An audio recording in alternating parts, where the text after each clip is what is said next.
আমরা কেউ সংবিধান সংস্কার পরিষদের সদস্য হিসেবে নির্বাচিত হইনি। সরকারি দল শপথ না নিয়ে তারা জুলাইকে উপেক্ষা এবং অবজ্ঞা করেছেন।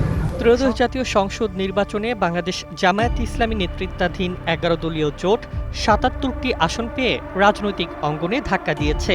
এত বড় সংখ্যা দেশীয় রাজনীতিতে বিরোধী দলের জন্য নতুন অধ্যায় উন্মোচন করেছে।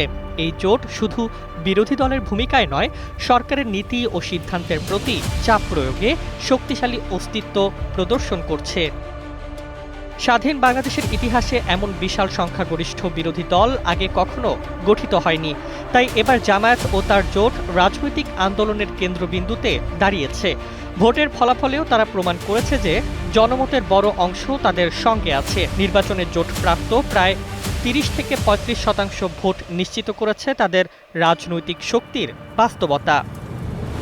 বিশ্লেষকরা মনে করছেন, অভিজ্ঞ এই দল যদি নিজেদের সংগঠিত করতে পারে তাহলে তারা সংসদে সরকারকে কার্যত চ্যালেঞ্জ করতে পারবে।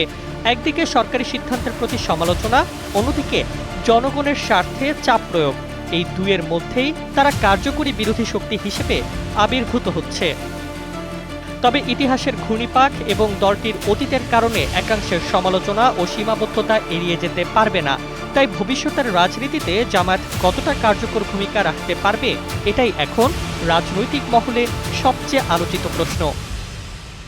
যেখানে একদিকে জয়ী আসন ও ভোটের শক্তি, অন্যদিকে বিতর্ক ও সমালোচনা, সেখানেই তৈরি হচ্ছে নতুন রাজনৈতিক নাটকের কেন্দ্রবিন্দু।